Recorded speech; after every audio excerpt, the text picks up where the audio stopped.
Hello दोस्तों, नमस्कार। स्वागत है एक बार फिर से आप सभी का अपने प्रिय चैनल पर। दोस्तों आपको बता दें जो अभी की सबसे बड़ी खबर आ रही है, जहां कश्मीर में अचानक पहुंचे सैकड़ों कमांडोज, घाटी को चारों तरफ से घेरा। जी हां दोस्तों, बताएंगे क्या है अभी की सबसे बड़ी खबर। G20 बैठक से पहले कश्मीर में क्या है अपहरण की खौफनाक साजिश, और साथ ही साथ दोस्तों बताएंगे जहां हिंद महासागर में बेबस हुआ चाइना मांगने लगा भारत की मोदी सरकार से मदद। डूबे हुए जहाज को बचाने के लिए और खोजने के लिए भारत ने भेजा अपना विमान, इमरजेंसी मोड अलर्ट। जी हां, और साथ ही साथ आपको बताएंगे जहां पाकिस्तान में बड़ी टेंशन, आतंकियों को सौंपने के लिए दिए गए इमरान खान को डेडलाइन हुआ खत्म, आर पार की होगी जंग। जी हां, साथ ही साथ रेलवे किराए में हुआ छूट का बड़ा ऐलान, ट्रेन से सफर करने वालों की हुई बल्ले बल्ले, किन किन को मिलेगी इसमें बड़ी छूट, सारी जानकारी दोस्तों बताएंगे एक एक तरह की खबर। तो बने रहेगा वीडियो का अंत तक। और अभी खबरों में आगे बढ़ने से पहले हमेशा की तरह अपने भारत देश और भारतीय सेनाओं का जमकर समर्थन करते हैं तो इस वीडियो को भी कर दीजिए लाइक, चैनल को कर दीजिए सब्सक्राइब, बेल आइकन दबाइए, साथ ही कमेंट बॉक्स में लिख दीजिएगा जय हिंद। जी हां, तो बात करते हैं पहली बड़ी खबर की, जहां कश्मीर में अचानक पहुंचे सैकड़ों कमांडोज, चप्पे चप्पे को घेरा। G20 बैठक से पहले कश्मीर में आखिर क्या है अपहरण की खौफनाक साजिश, इन खास कमांडो ने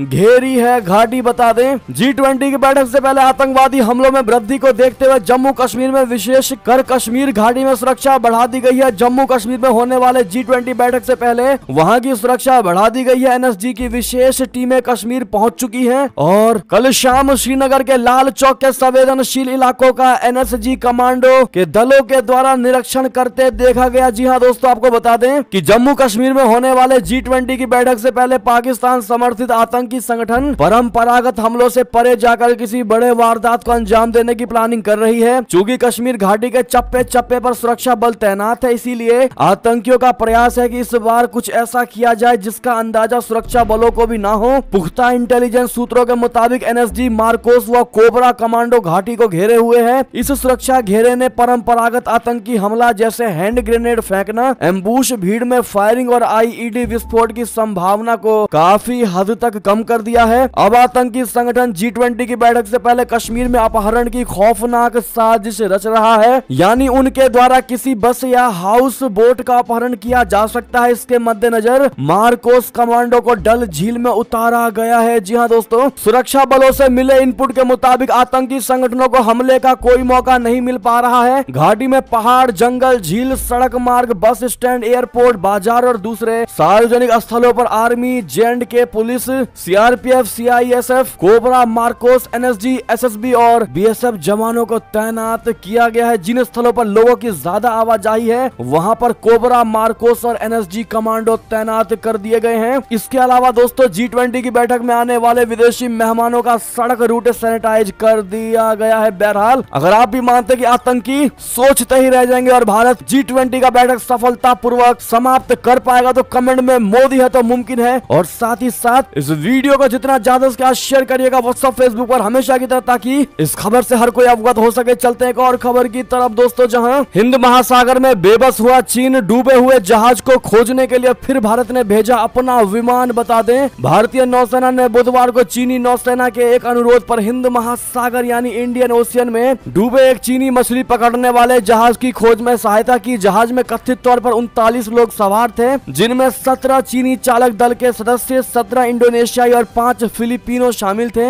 हिंद महासागर के मध्य क्षेत्र में मंगलवार से डूबे जहाज लू पेंग युआन U028 को बचाने के लिए चीन ने भारत सहित कई देशों से मदद मांगी थी। गुरुवार को एक बयान में भारतीय नौसेना ने कहा कि उसने डूबते चीनी मछली पकड़ने वाले जहाज को बचाने के लिए दक्षिणी हिंद महासागर क्षेत्र में अपनी एयर MR एसेट्स को तैनात किया है। इस रेस्क्यू ऑपरेशन के तहत नौसेना ने P-8I विमान को भी तैनात किया, जो खराब मौसम के बावजूद उड़ान भर रहा है। भारतीय नौसेना के प्रवक्ता के अनुसार P-8I विमान ने प्रतिकूल मौसम के बावजूद कई और व्यापक खोज की है और संभावित रूप से डूबे हुए जहाज से संबंधित कई वस्तुओं का पता लगाया है। तत्काल प्रतिक्रिया के रूप में SAR उपकरण को PLA-N जहाजों के अनुरोध पर भारतीय विमान द्वारा घटनास्थल पर तैनात किया गया था। आपको बता दें दोस्तों कि भारत कभी भी किसी भी देश को उसके मदद के लिए पीछे नहीं हटती है, चाहे वो भारत का दुश्मन देश ही क्यों ना हो। अगर वो रिक्वेस्ट करेगा और विनम्रता से मदद की गुहार लगाएगा तो भारत वो देश है जो दुश्मनी भुलाकर भी मानवता के लिए खड़ा रहता है। अगर आप भी वास्तव में मानते हैं कि भारत की यही गुणवत्ता सबसे बेहतरीन है और इसीलिए आज भारत सबसे आगे निकलता जा रहा है इस मंदी के दौर में भी। तो मेरा भारत महान कमेंट में जरूर कहिएगा। और साथ ही साथ दोस्तों बात करते हैं अगली बड़ी खबर की, जहां पाकिस्तान में बड़ी टेंशन आतंकियों को सौंपने के लिए इमरान को दे दी गई थी जो डेडलाइन वो हो चुकी है अब खत्म। अब होगी आर पार की क्या जंग बता दें। इमरान खान की गिरफ्तारी के चलते पिछले दिनों पाकिस्तान में जमकर हिंसा हुई। अब इमरान सहित उनकी पार्टी पीटीआई के कार्यकर्ताओं की धरपकड़ की कोशिश हो रही है। कई लोगों को गिरफ्तार किया जा चुका है जिससे पाकिस्तान में टेंशन बढ़ चुकी है। इमरान खान अपने जमान खान वाले घर में मौजूद है और उनके आसपास बड़ी संख्या में पुलिस तैनात है। अब पंजाब सरकार की ओर से जारी आतंकियों को सौंपने की डेडलाइन भी खत्म हो चुकी है, जिसके बाद लोग ये आशंका जता रहे हैं कि क्या अब पाकिस्तान की शहबाज सरकार और इमरान खान के बीच आर पार की जंग होने जा रही है। पाकिस्तान के पंजाब प्रांत की अंतरिम सरकार ने पाकिस्तान तहरीक इंसाफ यानी पीटीआई पार्टी के लिए के प्रमुख इमरान खान को लाहौर स्थित उनके आवास में छिपे 30 से 40 आतंकवादियों को सौंपने के लिए बुधवार दोपहर को 24 घंटों का समय दिया गया था। ऐसा न होने पर कड़ी कार्रवाई की चेतावनी भी दी गई थी। पंजाब सरकार की ओर से जारी डेडलाइन भी गुरुवार को खत्म हो चुकी है। लाहौर में पूर्व प्रधानमंत्री इमरान खान के जमान पार्क स्थित आवास के आसपास स्थिति तनावपूर्ण है। पूरे आवास को पुलिस ने चारों ओर से घेर रखा है। आसपास बड़े बड़े कंटेनरों को तैनात किया गया है ताकि यदि इमरान खान पर कोई कार्रवाई की नौबत आए तो वो किसी तरह अपने घर से भाग ना सके। ऐसे में इमरान खान का क्या बयान आया है दोस्तों आपको बता दें। इमरान खान ने कहा कि सरकार पाकिस्तान तहरीक इंसाफ को खत्म करने की साजिश रच रही है। मुझे अब फिर से गिरफ्तार करके जेल में डाला जा सकता है। उन्होंने कहा कि सरकार सेना से मेरी लड़ाई करवा रही है लेकिन कोई भी अपने सेना से नहीं लड़ सकता। इमरान खान ने कहा कि मेरी गिरफ्तारी के बाद हुई हिंसा के दौरान पुलिस की गोलीबारी से हुई मौतों की जांच होनी चाहिए। इस हिंसा में पीटीआई के 25 कार्यकर्ताओं की मौत हो गई। पुलिस इनको आतंकवादी बता रही है। अगर ये आतंकवादी हैं तो अभी तक पुलिस ने इनकी तस्वीरें जारी क्यों नहीं की। इससे पहले इमरान खान ने ट्वीट करके कहा था कि देश पर नैतिकता और मूल्यों से पूरी तरह से रहित अपराधियों और मूर्खों का एक ग्रुप हावी हो गया है। ऐसे वक्त जब देश अपने सबसे खराब आर्थिक संकट से जूझ रहा है, इतिहास में सबसे ज्यादा महंगाई और बढ़ती बेरोजगारी से जूझ रहा है, ऐसे में सत्ताधारी पार्टी अपनी पूरी एनर्जी देश की सबसे बड़ी और एकमात्र संघीय स्तर की राजनीतिक पार्टी पर लगा रही है। इससे पहले कि बहुत देर हो जाए, वक्त आ गया है कि पूरा देश इसके लिए खिलाफ आवाज उठाए। जी हाँ, बहरहाल पूरे विश्व की नजर पाकिस्तान देश पर पड़ी हुई है क्योंकि पाकिस्तान में कभी भी कुछ भी बहुत बड़ा हो सकता है। खास करके भारत ने पैनी नजरें बनाई हुई हैं दोस्तों, क्योंकि पाकिस्तान की आग की लपटें भारत के बॉर्डर तक भी आ सकती हैं। ऐसे में हमारी भारतीय सेना पूर्ण रूप से अलर्ट मोड पर तैयार है। बात करते हैं अगली बड़ी खबर की, जहां जवाहरलाल नेहरू के बाद पहली बार हिरोशिमा जाएंगे भारतीय प्रधानमंत्री। क्या है पीएम मोदी के इस दौरे के मायने बता दें। प्रधानमंत्री नरेंद्र मोदी जी G7 समिट में हिस्सा लेने के लिए 3 दिन के जापान दौरे पर रवाना होंगे, जहां दुनिया के तमाम देश जुट रहे हैं। G7 देशों का ये सम्मेलन इस बार परमाणु हमले का दंश झेल चुके जापान के हिरोशिमा में होने जा रहा है। पीएम मोदी 1974 में हुए पोखरण परमाणु परीक्षण के बाद पहले पीएम होंगे जो जापान के हिरोशिमा जाएंगे। उनसे पहले तत्कालीन पीएम जवाहरलाल नेहरू जो कि 1957 में हिरोशिमा का दौरा किया था, जिसके बाद से कोई भी भारतीय प्रधानमंत्री जापान के हिरोशिमा नहीं गया। इसीलिए पीएम मोदी का यह दौरा काफी ज्यादा अहम माना जा रहा है। आपको बता दें दोस्तों कि पीएम मोदी जी के हिरोशिमा दौरे का आखिर क्या क्या मायने हो सकते हैं। प्रधानमंत्री नरेंद्र मोदी जी 19 मई से लेकर 21 मई तक जापान दौरे पर रहेंगे। इस बार जापान इस समिट की अध्यक्षता कर रहा है। G7 देशों में Japan, France, Canada, Italy, America, UK और जर्मनी है। इस सम्मेलन में भारत समेत कई अन्य देशों को निमंत्रण भेजा गया है। भारत इस सम्मेलन में अपने मुद्दों को रखेगा और चाहेगा कि उसका मैसेज पूरी दुनिया तक जाए। पीएम मोदी कई नेताओं के साथ द्विपक्षीय बातचीत भी करेंगे। खास तौर पर चीन की हरकतों को रोकने के लिए पीएम मोदी जी का G7 समिट में शामिल होना काफी अहम माना जा रहा है। बताते चले कि G7 दुनिया के सबसे ताकतवर संगठनों में से एक माना जाता है। ऐसे में इस सबसे ताकतवर संगठन में पीएम मोदी जी के शामिल होने को लेकर उनको अभी से ही हैप्पी जर्नी मोदी जी और साथ ही साथ ऑल द बेस्ट जरूर कह दीजिएगा। साथ ही साथ दोस्तों आपको बता दें कि जापान के बाद प्रधानमंत्री मोदी जी भारत प्रशांत द्वीप सहयोग फोरम समिट में भी करेंगे सह अध्यक्षता। जी हाँ, प्रधानमंत्री नरेंद्र मोदी जी अगले सप्ताह पापुआ न्यू गिनी के प्रधानमंत्री जेम्स मार्पे के साथ संयुक्त रूप से forum for India Pacific islands corporation बोले तो फिपीक 3rd समिट के तीसरे शिखर सम्मेलन की सह अध्यक्षता करेंगे। प्रधानमंत्री 22 मई को पापुआ न्यू गिनी की यात्रा करेंगे जो किसी भारतीय प्रधानमंत्री की पहली यात्रा होगी। बात करते हैं दोस्तों अगली बड़ी खबर की, जहां पर सीमा पार से ड्रोन के जरिए भारत के लिए सफेद आफत, कंगाल होते पाकिस्तान की जहरीली साजिश से बचकर बता दें। पाकिस्तान अपनी चाल चलने से बाज नहीं आ रहा, सीमा पार से नए नए हथकंडे अपनाए जा रहे हैं हमारे देश के माहौल को बिगाड़ने के लिए। जी हां, पाकिस्तान की सबसे नई नई चाल जो है वो है भारत के लिए सफेद जहर, जो आसमानी रास्ते सीमा को पार करके भारत तक पहुंचाया जा रहा है। जी हां, पाकिस्तान से आ रही है सफेद जहर यानी ड्रग्स की बड़ी खेप। देश के युवाओं को जहर देने की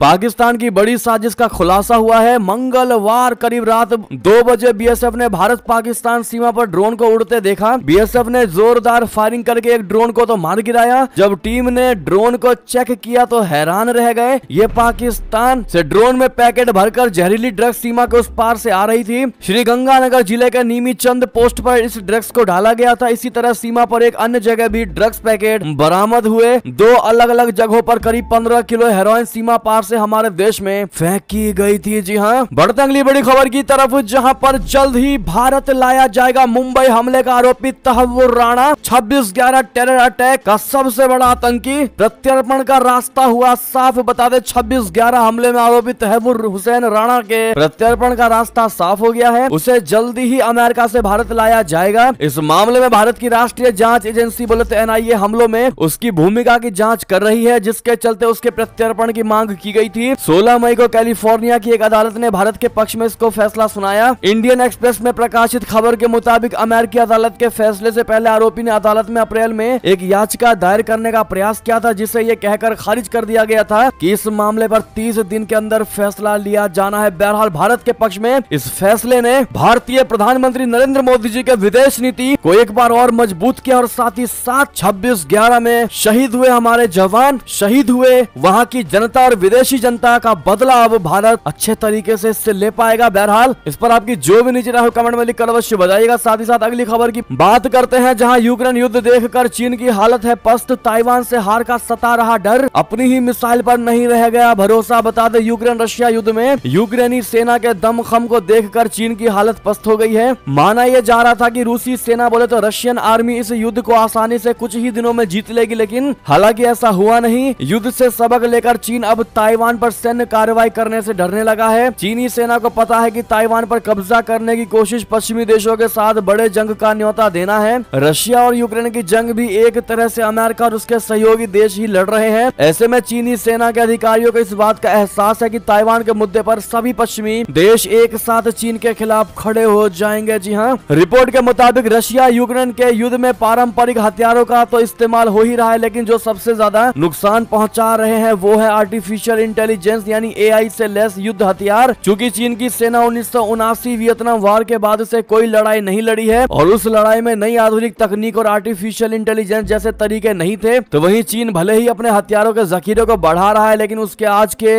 एक भी हथियार वॉर टेस्टेड नहीं है। जी हाँ, बढ़ते अगली खबर की तरफ, जहां रशिया ने दागी ताबड़तोड़ मिसाइलें। यूक्रेन ने कहा कि रशिया की तरफ से आए 30 मिसाइलों में हमने 29 मिसाइलों को मार गिराया। बता दें बहुत बड़ा दावा किया है यूक्रेन ने। रशिया ने यूक्रेन की राजधानी कीव पर ओडेसा क्षेत्र पर गुरुवार तड़के 30 क्रूज मिसाइलें दागी, जिनमें से 29 को यूक्रेन के वायु रक्षा बलों ने मार गिराने का दावा किया है। ओडेसा के सैन्य प्रशासन के प्रवक्ता सरहेई ब्रेतचेक ने एक टेलीग्राम पोस्ट में बताया कि एक रूसी मिसाइल क्षेत्र के दक्षिणी हिस्से में स्थित एक औद्योगिक प्रतिष्ठान से जा टकराई, जिससे एक व्यक्ति की मौत हो गई तथा 2 अन्य घायल हो गए। ब्रेतचेक ने कहा कि वायु रक्षा बलों ने दुश्मन की ज्यादातर मिसाइलों को समुद्र के ऊपर मार गिराया। दुर्भाग्य से एक औद्योगिक प्रतिष्ठान मिसाइल की चपेट में आ गया, जिससे एक व्यक्ति की मौत हो गई और 2 अन्य घायल हो गए। साथ ही साथ अगली खबर बताते हैं, जहां धार्मिक स्वतंत्रता पर रिपोर्ट जारी करके आखिर क्या बताना चाहता है अमेरिका। भारत को विलन की तरह यानी दुश्मन की तरह किया गया है पेश। जी हां दोस्तों, प्रधानमंत्री नरेंद्र मोदी जी 21 जून को अमेरिका दौरे पर जाएंगे। व्हाइट हाउस में पीएम मोदी का रेड कारपेट वेलकम होगा, लेकिन पीएम मोदी के दौरे से पहले अमेरिका ने अंतर्राष्ट्रीय धार्मिक स्वतंत्रता वार्षिक रिपोर्ट 2022 जो जारी किया है और इस रिपोर्ट को अमेरिका के विदेश मंत्री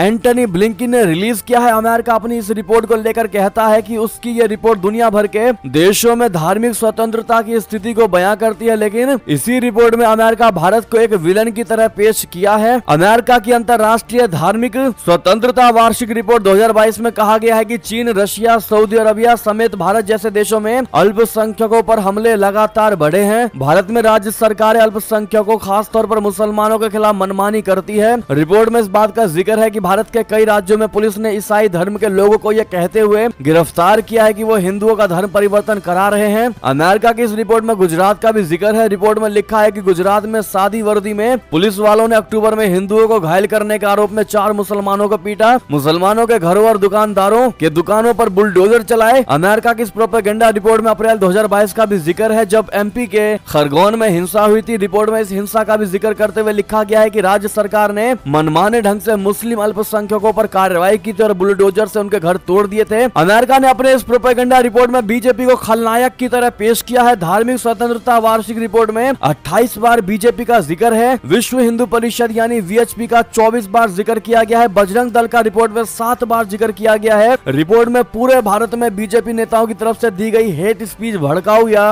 विभाजनकारी बयानों का जिक्र किया गया है। यानी आपको बता दें दोस्तों, एक तरफ प्रधानमंत्री नरेंद्र मोदी जी अमेरिका जाने वाले हैं, जबकि जो बाइडेन ने कहा है कि पीएम मोदी जी का हम ग्रैंड वेलकम करने वाले हैं और हम बहुत एक्साइटेड है कि पीएम मोदी जी हमारे पास आएंगे, हमसे मिलेंगे। हमने उनके लिए एक डिनर का भी आयोजन किया है, एक स्पेशल डिनर का आयोजन किया है। तो वहीं दूसरी तरफ दोस्तों, भारत के खिलाफ इस रिपोर्ट में जहर घोला गया है। भारत की बीजेपी पार्टी और भारत की राज्य सरकारों पर उंगली उठाने की कोशिश की गई है। ऐसे में अब आप क्या जवाब देना चाहेंगे और प्रधानमंत्री मोदी जी को आप लोग क्या सलाह देंगे दोस्तों? इस रिपोर्ट को ध्यान में रखते हुए कमेंट में जरूर लिखकर बताइएगा। लेकिन आप सभी को हम क्लियर कर दें कि अमेरिका की इस कॉपी पेस्ट रिपोर्ट पर भारत ने अपना स्टैंड क्लियर कर दिया है। भारत के विदेश मंत्रालय के प्रवक्ता अरिंदम बागची ने कह दिया है साफ साफ कि हमें अंतर्राष्ट्रीय धार्मिक स्वतंत्रता पर अमेरिकी विदेश विभाग की 2022 की रिपोर्ट जारी होने के बारे में जानकारी है। अफसोस की बात है कि इस तरह की रिपोर्ट्स अब भी गलत सूचना और गलत समझ पर आधारित है। और इतनी घृणास्पद रिपोर्ट जारी करने के बाद पीएम मोदी जी के अमेरिका दौरे को लेकर आप उनको क्या सलाह देना चाहेंगे दोस्तों? जरूर बताइएगा। बात करते हैं अगली बड़ी खबर की, जहां भारतीय नौसेना के जहाज ने त्रिकोमाले का किया दौरा। भारत श्रीलंका के संबंध होंगे और मजबूत। जी हां,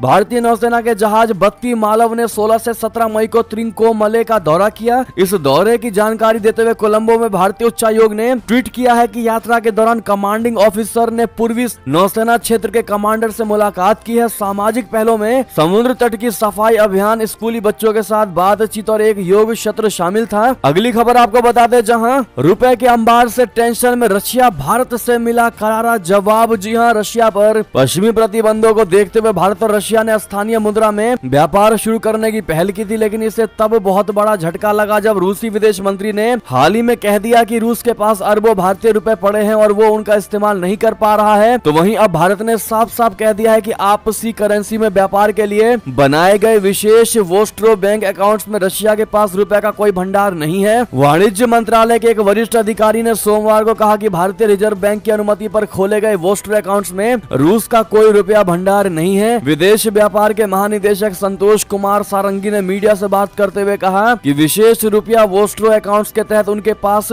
यानी रशिया के पास कोई भंडार नहीं है। रशिया के पास रुपए का थोड़ा बहुत रिजर्व केवल कुछ रक्षा खरीद और बिक्री के कारण है। रूस के विदेश मंत्री सरगेई लावरोव ने अपने हालिया भारत दौरे में रुपए में व्यापार करने को लेकर समस्या बताई थी। उन्होंने कहा था कि रूस के भारतीय बैंकों में अरबों रुपए जमा हैं, जिनका वो इस्तेमाल नहीं कर सकता। ऐसे में भारत का करारा जवाब मिला है रशिया को, क्योंकि दोस्तों भारत हर चीज में क्लियर है, चाहे कितना भी घनिष्ठ मित्र क्यों ना हो भारत का, लेकिन भारत सबसे पहले अपने देश के बारे में सोचता है, सबसे पहले अपने देश की जनता और देश की सेना के बारे में सोचती है। और यही चीज भारत को आज आगे लेकर लगातार बढ़ रही है। अब वो चाहे रशिया ही क्यों ना हो, अगर कहीं झूठी और गलत बात होगी तो भारत उसका भी विरोध जरूर करेगा। चलते हैं अगली खबर की तरफ, जहां पाकिस्तान को ईरान दिन में दिखा रहे तारे, 18 अरब डॉलर का लगाएगा जुर्माना। जहन्नुम में जाएगा क्या जिन्ना का देश? बता दें, पाकिस्तान पर अगले महीने दिवालिया होने का खतरा मंडरा रहा है। करीब करीब साफ हो गया है कि IMF से अब पाकिस्तान को कर्ज नहीं मिलेगा, लिहाजा अगले महीने पाकिस्तान डिफॉल्ट हो ही जाएगा। इस बीच ईरान अब पाकिस्तान को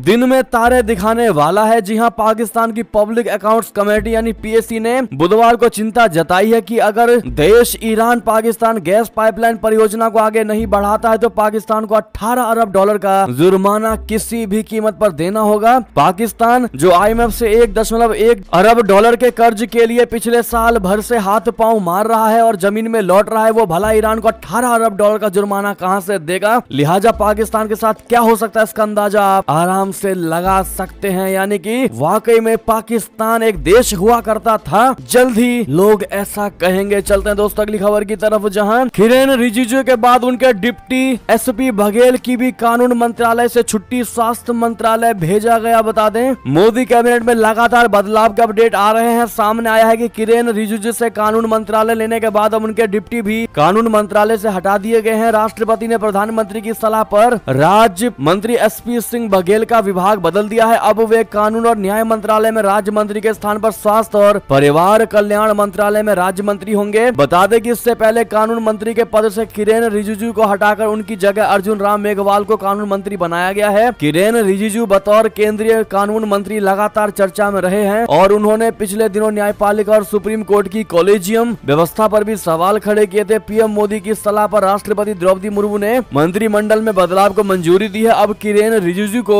कानून मंत्रालय से बदलकर भू विज्ञान मंत्रालय दिया गया, तो वहीं रिजिजू की जगह अर्जुन राम मेघवाल को उनके मौजूदा पोर्टफोलियो के अलावा कानून और न्याय मंत्रालय में राज्य मंत्री के रूप में स्वतंत्र प्रभार सौंप दिया गया है। जी हाँ दोस्तों, अगर ऐसे में आप सभी से हम ये सवाल पूछे कि क्या लगता है आपको, क्यों किरेन रिजिजू को उनके कानून वाले मंत्री पद से हटाया गया, तो आप लोग क्या इसका जवाब देंगे? दोस्तों क्या कहना चाहेंगे आप लोग? हम आपके एक एक कमेंट को पढ़ेंगे तो लिखकर जरूर बताइएगा। साथ ही साथ अगली खबर आपको बता दें, जहां कांग्रेस विधायक दल के नेता चुने गए सिद्धारमैया 20 मई को लेंगे कर्नाटक सीएम पद की शपथ। बता दें कांग्रेस की तमाम मुलाकातों के बाद गुरुवार को यह तय हो गया कि कर्नाटक की कमान सिद्धारमैया ही थामेंगे। तो वहीं डीके शिव कुमार डिप्टी सीएम बनने को मान गए हैं। हालांकि लोकसभा तक कर्नाटक कांग्रेस के मुखिया भी डीके ही रहेंगे। दिल्ली में मसला सुलझने के साथ ही शाम तक दोनों नेता बेंगलुरु वापस लौट गए। यहाँ विधायक दल के नेताओं की बैठक हुई। इसमें सभी कांग्रेस विधायकों ने औपचारिक रूप से सिद्धारमैया को अपना नेता और कर्नाटक का मुख्यमंत्री चुन लिया। इंदिरा गांधी भवन में हुई कांग्रेस के नवनिर्वाचित विधायकों, एमएलसी और सांसदों की बैठक में कांग्रेस के महासचिव रणदीप सिंह सुरजेवाला और 2 अन्य केंद्रीय पर्यवेक्षकों शामिल हुए। बहरहाल बात करते अगली बड़ी खबर की, जहां कर्नाटक सीएम के शपथ ग्रहण समारोह में कांग्रेस ने किस किस को बुलाया, तो आपको बता दें केजरीवाल और केसीआर को बिल्कुल भी न्योता नहीं दिया गया। जी हाँ, 20 मई को दोपहर 12:30 बजे बेंगलुरु में शपथ समारोह होगा। इसके लिए पार्टी ने जोर शोर से तैयारियां शुरू कर दी और इस कड़ी में देश भर की तमाम पार्टियों के नेताओं को भी निमंत्रण दिया गया है। हालांकि इस लिस्ट में दिल्ली के मुख्यमंत्री व आम आदमी पार्टी के संयोजक अरविंद केजरीवाल, तेलंगाना के सीएम केसीआर समेत कई नामों को शामिल नहीं किया गया। तो वहीं बिहार के सीएम और डिप्टी सीएम ने सिद्धारमैया सरकार के शपथ ग्रहण समारोह में शामिल होने की बात कही है। जी हाँ, ऐसे में हमने उन